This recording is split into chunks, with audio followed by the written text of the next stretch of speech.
Hey folks, John with Alternate Arms, your friend in less lethal self-defense. All right guys, so we got a few things to talk about this week. But today we're gonna start with the first interview that I did over in Fort Wayne, Indiana, and that was with David at Paradigm. Now, guys, you may notice, you don't see the PTX Bullpup sitting on my bench, do you? You know why, right? It's still sitting right where it was. And you know why, right? Because you and I are going to do what you're about to hear about together in the next video. Check this out. Now guys, I promised you something unbelievably cool, right? Something that you will not see anywhere else. Interviews, places, things that you cannot find out there. Well, I've got some crazy things for you. Now that we are finally here in the home of Paradigm, this is the laboratory where the mad scientist builds all of his cool stuff, and we're going to show you some of these things one by one so you can see exactly where all of your Paradigm launchers are coming from. Let's get started. Now guys, I know you guys remember David, and if you don't, you need to go back and watch previous videos. The madman, the mastermind. This is the guy behind the PTX Bullpup and the Overwatch. This is one of the awesome machines that generates the most cool parts. Check this thing out. What you got going here, David? Yeah, so this is a Haas VF4 vertical mill. We've got it set up to be able to do two of our major parts. We've got the reg body, which this one needs to be bead blasted and anodized. Check that out, guys. And this starts as like a block of aluminum, correct? So it'll start out as a 12-foot extrusion. We cut them down. In fact, right there, John, are the rough cut ones. Oh. Over here? Right there. Gotcha. Oh, okay. So that's so check it out, guys. Here's where it starts. And this is how it ends up. Awesome. Alrighty. So pretty much, yeah, the machine is set up where we're dedicated to two parts. We've got that part, and then we also have our upper receivers. This is the most visible part of the launchers. So you've got your rail on top. Clearly you can see an extrusion here. So it's coming off another 12-foot bar of extrusion, this kind of shape, and then we go through and we profile, put portholes in, locating holes, fasteners, face. Now on the launcher, the positioning of this is, would this technically be the correct positioning from back to front? Is that what we're looking at? Yeah, or would it be like this direction? Yep. So guys, give you an idea of what that looks like. So when you're looking at the side of the Overwatch and the PTX, this is the angle you're seeing. And this is as raw as it gets, guys. Right down to the roots. Awesome. Yep, so these are some scrap, but this is after anodized. This is what the regulator looks like. Ooh, after being anodized. Oh, and speaking of anodized, we got something really cool to show y'all here in a little bit. So yeah, check that out. Guys, you're seeing them in their base pieces. This is where it all starts. So, all right, this is great. Yep. And you recycle all your old stuff here too, right? Which is pretty cool too. Check this out. So yeah, so we've got we have our bundle of aluminum here. We've got some old barrels that we had sitting outside. They oxidized on us, so we can't sell them to customers. Yep. We're gonna recycle them. And then we also have our brass down here. I love the brass, the way that it comes off. The shavings are beautiful. It's one of those things that I feel like you could make a necklace out of it. You could. Yeah. So, yep, so we got that, and we have stainless elsewhere. So as long as we keep it all separated, it does really well. So that's awesome. That is awesome. Now, one other cool thing he just told me about this is that it's not just going to be able to run off one part at a time. How many can you run off at a time? It's doing 3 simultaneously. 3 at the exact same time, guys. So, and how quickly does it crank out 3 parts? Yep, so every 30 minutes you have a finished part coming off. And so pretty much what we're doing is, if you imagine that blank that's sitting there, it's sitting in here, and we're going to do this side first. Then the next stage is here. So we've done both faces now, but we haven't done any of the other profiling work. That's where it goes in here, and this is a 5th axis that allows us to articulate the entire part. So now the part will rotate around and allow us to get all of the other part sides. That is so cool. And that we do that with both parts. So we've got our top and our bottom here, and then when it comes over to here, we're able to do all of the other profiling work. Gotcha, gotcha. So you're able to do 3 at a time. That's I get it. That's awesome. So you say every 30 minutes you're cranking out a part, regardless of which one it is, it's cranking out one every 30. Yep, about every 30 minutes. That is awesome. So how often does this machine work? Is it working 24/7 or is it? Really what we do is we build up inventory. So if we know we're going to need X number, we're running it, and we're running it nonstop. And then at that point we let it rest a little bit. And that's good. Yeah, it may run 6-8 months solid, and then 4 months off. You personally designed all of these parts, correct? I mean, Yeah, you literally designed mine. it all. Yeah. So, I mean, ballparking, because there's no way to know this for sure, of course, but how long did it take you to actually get this thing engineered down to the point where you could produce it effectively every single time? Oh yeah, so I think easily I probably had a solid 2 to 3 years of development initially for the original design, and then that was back in '09, and after that it's just been a steady progression. Most of it was in the paintball market, but what we learned was a lot of it can transition over to the less lethal side. But then the less lethal, what we're learning even more there is that's a whole other beast, and it requires specialty products as well, which we'll probably talk about later. Yeah, and we've talked about this before, guys, that the reality is the entire less than lethal market owes its existence to paintball. If it wasn't for paintball, I mean, pretty much all of them are variations of a paintball gun at some point. The valves, they're all very, very similar. Right. Yep, they're cousins, I'd say, at the least. Awesome. Well, let's move on down to the next thing. Now, guys, I want you to get an idea of the size of this. This is not a large area that we're in. It's not a gigantic area. When I tell you that these are all made in a small environment, one by hand, I'm not joking. We got another machine in the same building, but I want to show you. You see the machine here, right? Flip around, look behind you. This is the machine you just saw. That's the distance. So we're not talking about a massive distance here, okay? So, what do we got going? Well, this is a monstrosity. This is huge. What does this do? So this is a Swiss lathe. The benefit of a Swiss lathe is it's a combination of allowing you to do lathe work and mill work. So that would be mill. This is kind of lathe and mill mixture. The benefit of a Swiss lathe is that you can do very long parts. For instance, you can do parts like this. Do you recognize that? Oh, yes, I do. Okay, so that's part of the valve. All right. So in a Swiss lathe, how it works is we have 12-foot bars sticking in the back of this thing, and we can run those. We can run an entire 12-foot bar through here if we wanted. So if you wanted to run a screw or something, create a screw, it comes in one side and it can go out the other. That's assuming that you don't have a wall on the other side. Where do the parts go with that? You have to grab each one off individually as they're printing, or? So in this situation, when we're running these parts, right? Yep. So how it works is we run the parts. The parts are coming off on this 12-foot bar. We've got a main spindle over here that's doing a lot of work, and we'll get closer in on that later. But you got your main spindle doing most of your work, and then you've got a sub spindle that does all of the back end work. Right. So you're doing all the front stuff here, and you're doing all the back stuff here. After it's done at the back, it gets kicked out and shot out this chute here. And these are parts from bolt action. Oh, look at this, guys.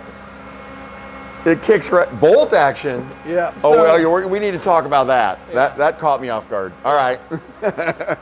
Yep. So didn't really push the bolt action much in the less lethal market because we're like, who would want to defend their home with a bolt action? But yeah, our start in paintball was the bolt action. Our bolt action is the most accurate launcher on the market.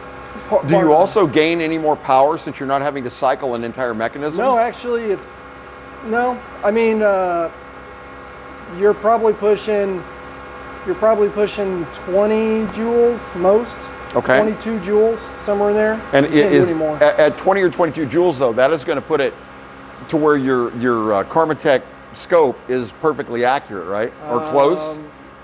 Not the Karmatech, but the Paradigm. Yeah, the Paradigm one. Yeah, Paradigm might be close to. Yeah, it might be pretty close. My eye got stuck up here. No, it's all good. Yep.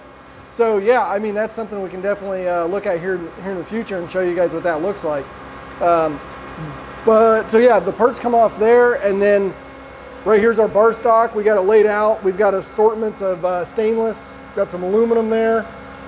We have anything from 3/4 inch. Normally, this machine will do 1 1/4 as well. Jeez. So that's some heavy stuff right there. Yep. It'll do anything from brass, stainless, aluminum, it'll do about any material that you want it to. So this one will run all the same parts that one would, right?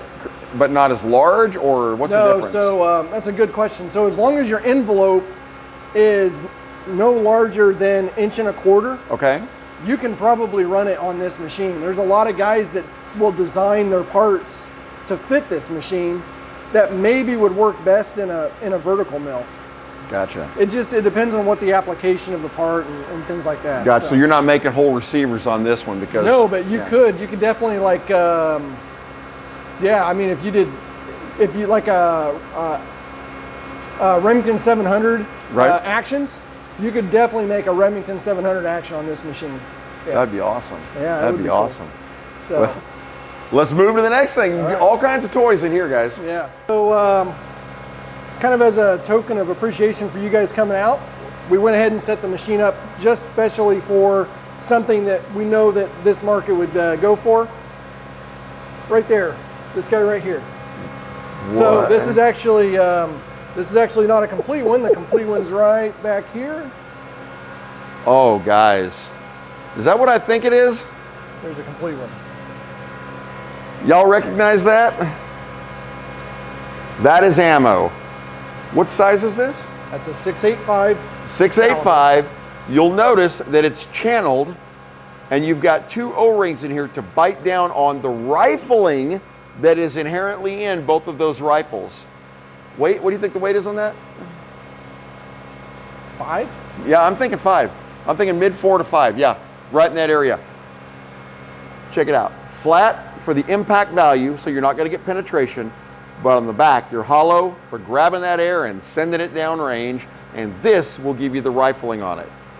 This is awesome. When are these going to be ready for people? Well, I'm going to hit the start button, so. Oh, we're going to hit the start button. Look here, guys. Here's one that just came off the print. Look here, you can see the little nipple on the back. That's how it actually cuts that thing down. All right, I got to see this. This is awesome.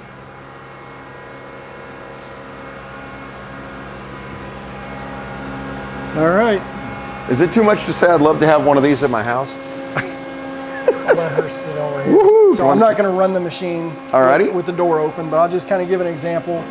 So pretty much what we have here is we've got 6 stick tools. So this does all of your conventional lathe work.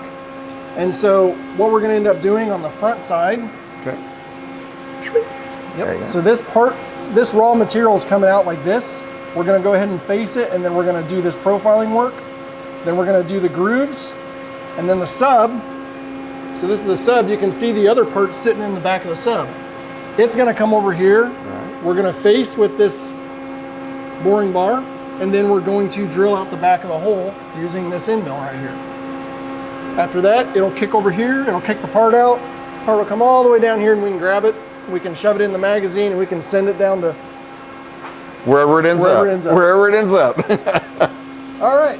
So I'm going to run it pretty slow so that we can try to watch what it does. How quickly does it run off a round typically? I mean, if you're running at full speed. It's kicking a round off every 30 seconds. 30 seconds? Yeah. Okay. So that's with running full speed. I'm going to be running about, let's run about 40% just so that we can actually see what it's doing. Okay. All right, so hit the go button. All right. Oh. Is that oil?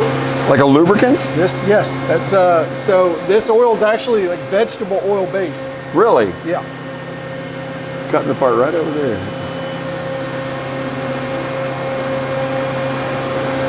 Wow. Tell me you've never made a mistake and opened that door during printing. It has a lockout. Yeah. Right now we're ejecting the part out. So if I come down here. Coming down over here. Like Willy Wonka's factory here. Turn the conveyor on.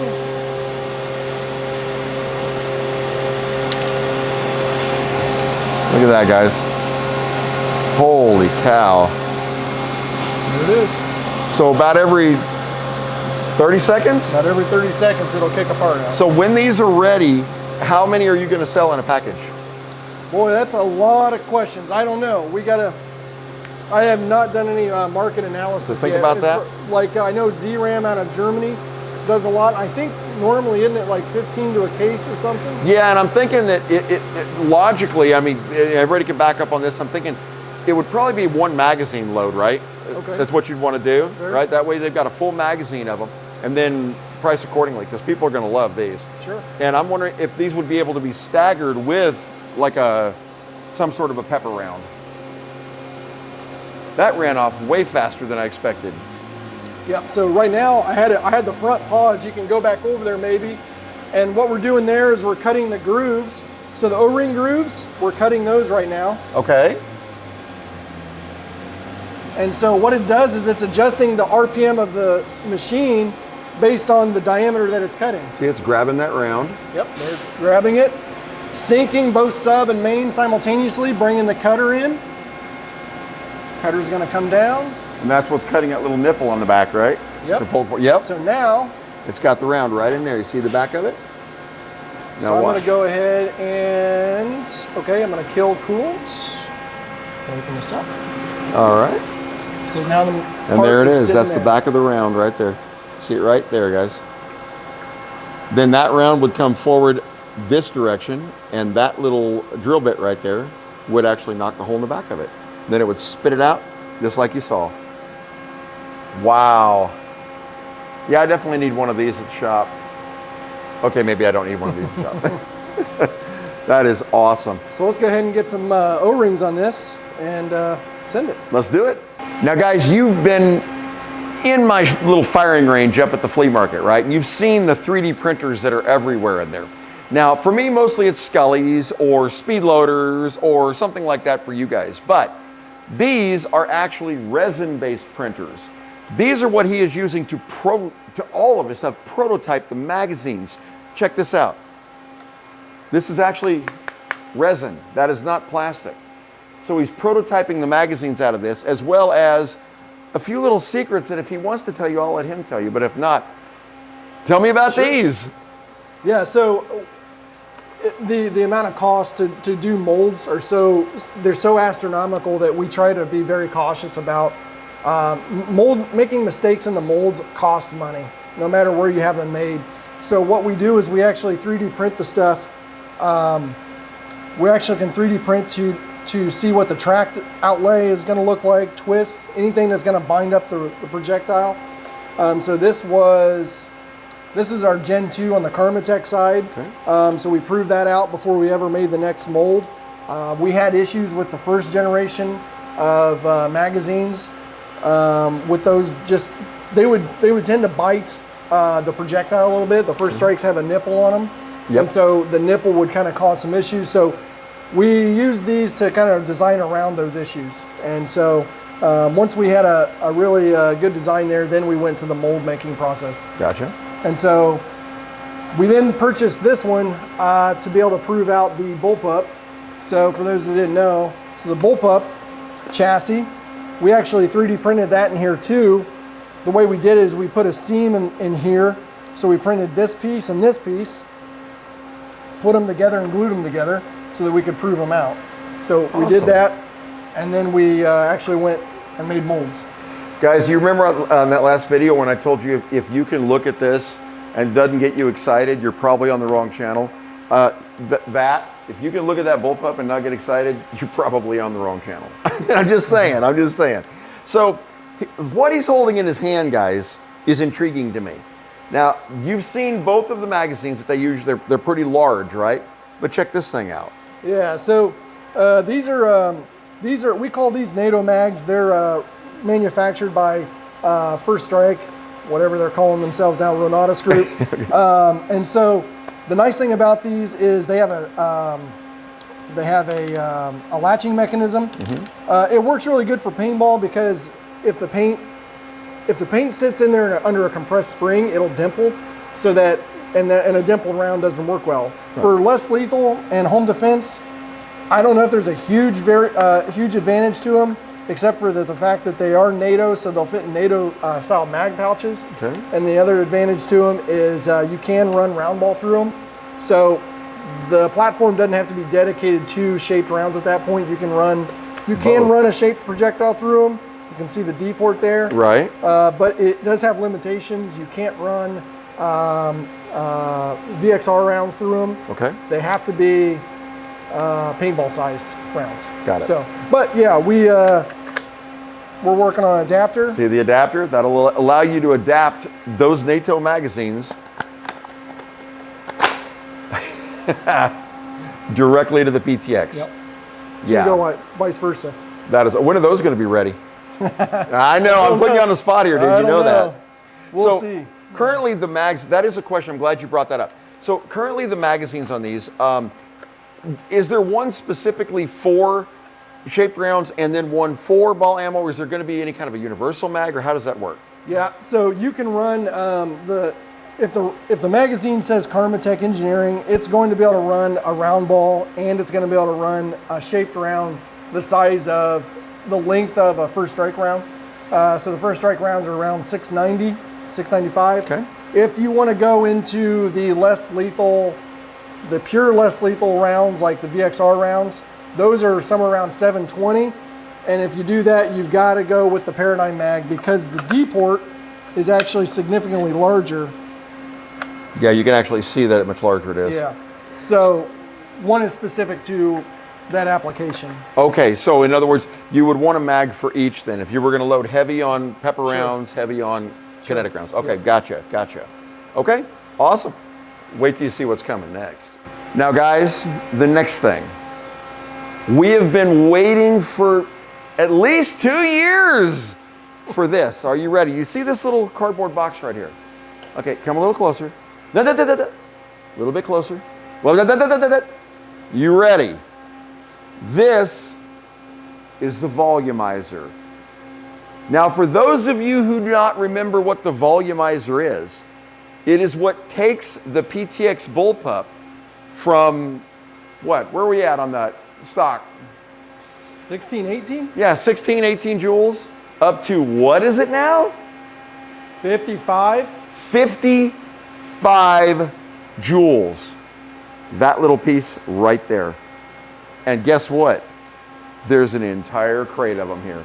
So we're going to talk a little bit more about this in a little bit. Now, you got to tell me. I know you were excited to get these out, and when is at its current level. Honestly, I think it's probably at the sweet spot because I think you're kind of with me on this. If you go any higher than that, you're risking serious damage, and any lower than that, and you're at a sweet spot. Yeah, you really are. So this will work for. Obviously, for the Bullpup, it'll work for the Overwatch as well? Yeah. So just literally unscrew the back cap and screw this back on. So one thing I'm curious about, and since these are so well regulated, and for those who don't remember what that means, every single time you pull that trigger, you're getting the exact same pressure behind each round. Since they're so well regulated, I know that obviously the current scope situation is going to be off based on what it currently fires at. However, once you dial it in and you know where that scope is going to be at that range, it should still be as effective, correct? Because it's always going to hit the same spot for the most part. I think what we'll have to do is we'll definitely have to take rounds with a high energy launcher and test it and see what our drops look like. Right.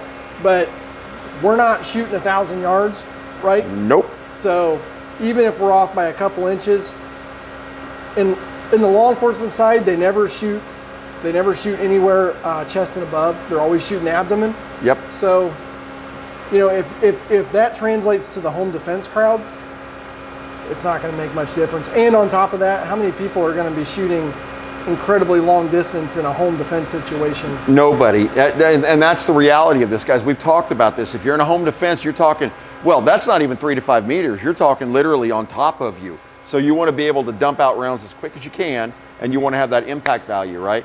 But you don't want to pierce. You do not want penetration. Yep. So that could cause a problem. Now, I am seeing, and I'm just spitballing here, in the future, I would love, and y'all keep track of this, I want to set up competitions. I want people to take these out, and I want to see range shots, and you can't cheat. I want actual legitimate range shots to see who can shoot the furthest. And I'm going to probably do some prizes for that in the future, so stay tuned on that one. So that's something I've been very excited about with this rifle too. So The volumizers are ready to roll, correct? They're finally ready, yep. They're ready to go. Yep. So here's the kicker, guys. If I'm wrong, David's going to hit me with that chair right there, but okay, here we go. So for the foreseeable future, at least, right? We know until it's right.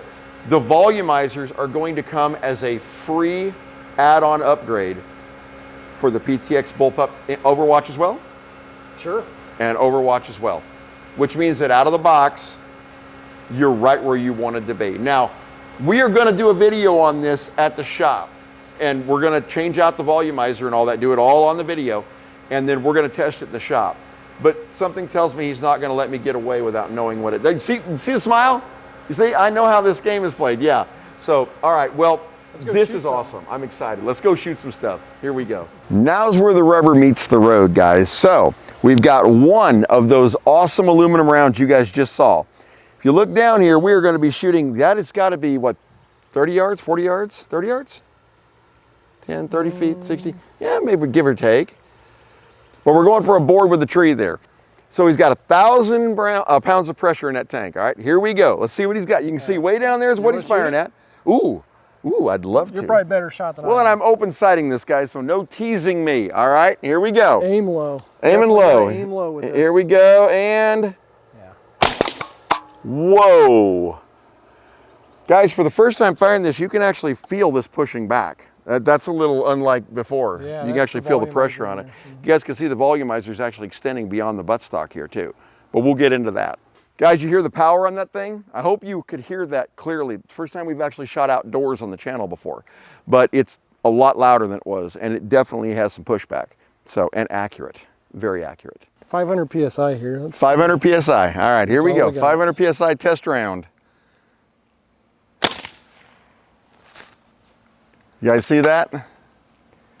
So did you see how it kind of destabilized? Yeah, yeah. I think that tells me that we need to make sure there's more weight in the front. So you need more weight on it. Yeah. That was the lighter round too. That was like the 4.5, 5 gram? Right. Right. Yeah. And you were talking about possibly producing a 11, 12 gram round? Yeah. Yeah, so the stainless rounds might actually fly more I think they might. Yeah. Yeah, they really might. And I know that you're gonna lose a little bit of that long even if you've got spiral on it, because you are dealing with a flat tip on it, right? Yeah, yeah. So, but at the end of the day, this is going to be fired close range and fast, right? Yeah. So, yeah, I love that. That's awesome. So when are they going to be ready for everybody? The rounds? Yeah. Because you know they're going to ask this question. I know. I know. I tell you what I'm going to probably end up doing is, well, the wife left me for Florida, so I guess I have nothing better to do but make rounds on the machine and make rounds. So you know what I told him he needs to do, guys? Give me your opinion. He needs to put a little Scully etching on the front of it. Wouldn't that be cool? I agree. I agree. Yeah, but we got a laser in house, so we can do that. So. That would be awesome. Yeah, that'd be cool. But by the way, I am going to send him, just for fun, guys. I forgot to bring it on this trip. I'm going to print him a 90% infill Scully. It's probably going to take me about 5 days to make it. And it's going to weigh about 4 pounds, but I'm going to send it out to you and let you do it. Sounds good. And then you could blow him apart with that. So. Better maybe I just make a trip down. Hey, I'm down with that. We'll go back to the range. Oh man, you guys got barbecue down there. Oh, we have the best barbecue. I know you do. No question of that. No question of that, man. No question of that. All right, guys, back in we go. Now, guys, let's get back to this family-made aspect. All right, I want to show you something. This is upstairs. If you look down here, you can actually see the machines we were looking at down there.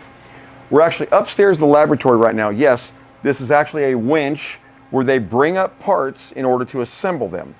Now, taking a look over here, you can see David's all comfy on his chair over here. Yep. What workstation we got going here? Yeah, so this is the, we have things set up by sub-assemblies, and so this is the regulator and upper receiver assembly area. So all of the components that go into these, as far as regulator components, so these are, this is the internals of the regulator. So this would go into the reg body. So again, the reg body is that small body that we were making on the mill down there. Right. So this slides in there. You can see the back end of it sticking out there. So that goes in there like so. And yeah, we just pretty much do assembly of these upper receivers at this particular area. Okay. So there it is. That's awesome.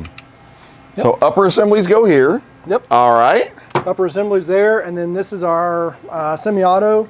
So a semi-auto area. A lot of boxes that came in before we were manufacturing in-house, but now that we manufacture in-house, we kind of don't have so much clutter on that stuff. But anyways, assembly for semi-autos. Okay. Here you can see this is on a paintball variant. We have a air tank or a gauge in the back so that we can help diagnose any issues if somebody has problems with their guns. Awesome. So we have that. Over here is the bolt action side. Right. This is kind of new to the less lethal crowd, but yes, we do make bolt actions. Bolt action. Yep. I'm gonna have to try one of those out someday because that is intriguing to me. Yep. So this is by far the most complex part we make. Check this out, guys. Now, before we made stuff in house. Okay. The Swiss shop that we were having make our components, they've been in business for decades, and they said this is by far the hardest part they've ever had to make. The amount of setup time it took them about 2 full days to set up, and then cycle time it was a week-long process. I can see why. I mean, there's a lot. That's an so intricate much part. going on. Yeah, so much going on there. So, and then here's this is the final assembly area for the PTX and the SARX. So pretty much your chassis are up here, all of our components. You can see that we've got a lot of components still laying around. That's because I'm still in the middle of building a big order out for the paintball side. And then down over here, this is this would be like the Overwatch. So so this is where all the Overwatch gets made. This is the paintball variant. So semi-auto paintball variant. So how many, we'll say for the PTX, how many are you able to, if you got your son involved and everybody else involved, are you able to crank out in like a week? So if you had, in a week's time, we should be able to produce probably 25. 25. 25. That's good. And all of them, just to reiterate, guys, all of them are going to have that volumizer included now for the foreseeable future till right. They either run out or whatever. But yeah, they're going to have those included. So 25 a week is what you're able to currently do. Yeah, if I'm dedicated or we've got people on staff that can help build, for sure it's about 25. But okay. The biggest downfall up till now, even when it was just Karmatech, the biggest downfall was when you have vendors, you have to deal with where you fit in their totem pole. And so gotcha. if you're ordering a much lower volume than somebody else that vendor is supplying for, right, you get put on the other end, because obviously. But now we have manufacturing ability. When we need something, we just go downstairs, hit print, awesome. Set the machine up, hit print, walk away, and a couple days later, you've got your volume for the next 6 months or a year. That is super cool. And one other thing, since we're on the volumizer topic, if you have purchased a PTX and you know who you are in the past, or an Overwatch, I guess, I'm not sure who's got those, you will be receiving the volumizer. All you need to do is contact David. I will put his contact information down in the description of this video. Contact him. You're going to get the volumizer. This is customer service, guys. This is what it looks like. So that is awesome, David. That really is cool of you to do that. So, and honestly, I think that really brings these to life. I mean, you would probably agree with that, right? I mean, it really brings the PTX to life. It wakes it up. Oh yeah, for sure. It's a whole nother level. It's a monster now, right? Yeah. So I figure at that point you've pretty much left the paintball background and you're now into a whole other category. Sure. Yeah, you can't compare the two for real. Yeah. So awesome. All right, well, let's move on. All right, guys, so yes, what you heard is 100% correct. Let that sink in for a second. 50 joules out of the box, period. Everybody gets a volumizer. You get a volumizer. You get a volumizer. Everybody gets a volumizer. They are going to be 50 joules out of the box, period. Now, we haven't actually tested that yet. Why? Well, because I just got back, and I was a little bit sick last week, so this is a little delayed. But this week, we're going to be doing the video where we're going to take my original Bullpup. Now, that is an older gun. It's a couple years old. We are going to install the volumizer. We are going to turn up the volume on it, and we're going to see exactly what kind of power we get out here in the field. 50 is what I'm looking for. To be honest, I'll settle for 45. Yeah, but I'm looking for 50, and I have a feeling we're going to get it. But guys, I want to thank David over at Paradigm for inviting me in to check this out, guys. You want to talk about a look behind the curtain, right? You saw the machines where they're built, where they're designed. You saw the computers where it was all done. You saw the manufacturing upstairs where he and his son build all of these launchers. And it really shows you that this is a family-owned business. So there are also plans in the future that I cannot tell you about, wink, wink, but I can tell you that Paradigm is one to keep your eyes on. And I mean that from the bottom of my heart. And I can pretty much guarantee you I'll be keeping my eye on them too. So, guys, thank you so much. Our next one is going to be the interview that we did with Pavashot. Oh, and by the way, this is some of those ammo that Paradigm sent me. This is Pavashot's new chemical round. Guys, this is a marking round. Yes, you heard me correct, a marking round. This is designed to mark your target so that they can't wipe it off, clean it off, or shower it away, and the police can locate them. Lead here, follow with other rounds. We're going to talk about this one on their little interview too. So, coming up soon. Have a great night, guys, and stay safe out there.